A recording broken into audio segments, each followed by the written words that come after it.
Hi all, Maya is here. I am sensuality and polarity coach, and this is relationship dynamics segment of my channel. So welcome. And today I would like to talk about big vast subject of how to be closer in relationship.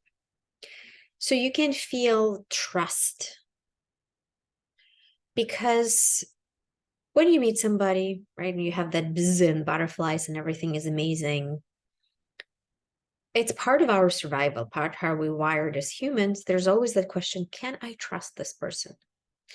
Can I make sure that that person's not going to abandon me, that that's not person's not going to backstab me?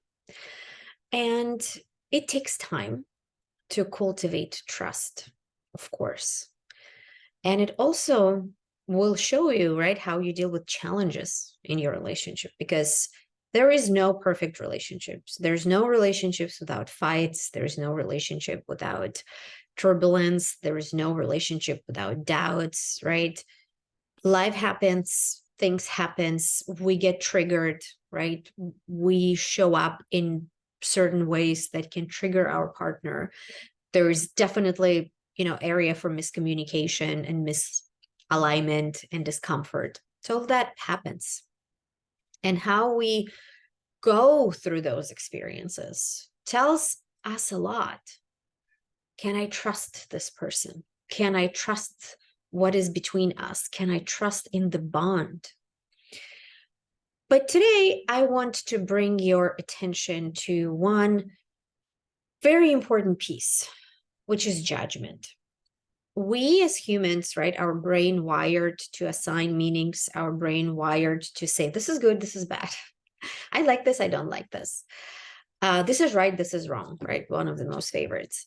So by default, there's always, right, we always judge everything we see, everything we hear, everything that's going on, and we judge the person who's with us.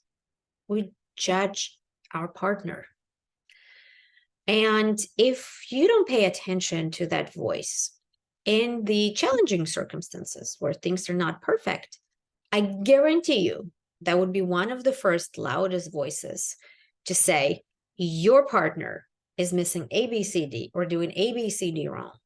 Or whatever negative thing you can assign, your mind automatically will go there. So be aware of that. And also be aware that if you fall into this judgment trap, it like locks you down, right? It puts you in a prison. And usually, right, if we're following that voice that tells us this person is doing this, and that wrong, and they don't show up, and they don't support it, and they don't do this, and they don't do that, you're shutting down, and you're actually feeling more alone. So instead of looking for support, because you're already dealing with challenging things, and supporting yourself, you cutting off the closest person to you, and you making yourself to deal with this challenge, and on top of it also feeling that you're being let down, that you're being wronged, that you're being abandoned, or whatever it is that judgment will create. So you're actually making your experience even more harder. You're dealing with one problem, and then on top of it, you're dealing with another problem. And then it feels like, oh my God, I'm alone in the world. And that is not a very good feeling. It's to be aware that the judgment will block the connection between you and your partner. And majority of people who are not psychopaths, right, who are not diagnosed psychopaths, want to support their partners and want to contribute and want to love, and might not always know how to do it or what is the right way to do it. But not knowing, right, it doesn't mean not caring or not doing or not showing up.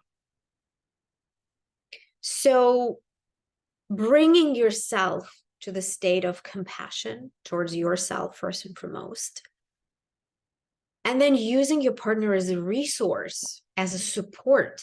And your partner might not know how to fix whatever the challenge you're dealing with, but they can put their hands on your body and give you loving, grounding touch, or just simply hold you.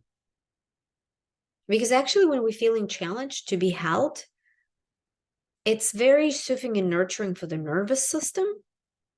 And to have somebody you can trust to do that for you, or you can just simply regulate your nervous system so you can feel more stable and more grounded, can inspire you to find the solution, or simply would make you feel better. And then the right solution may actually come to you just because you're vibrating on a more higher positive frequency.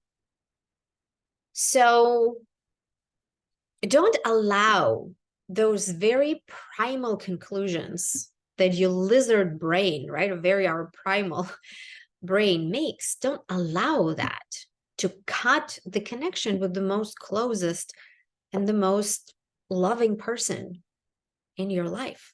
And also give them opportunity to be there for you and support you in the way they can.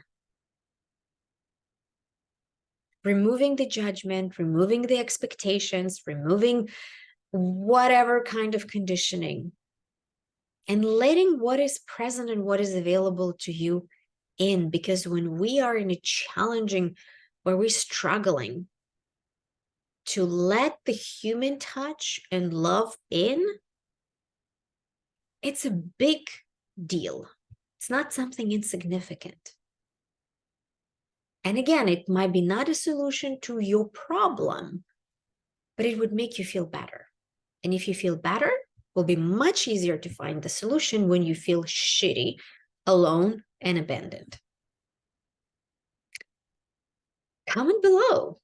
What resonates? What's your feedback on this topic? And if you have any other ideas about what you would like me to cover in the relationship dynamic segment, please suggest, and I'll be happy to record the video.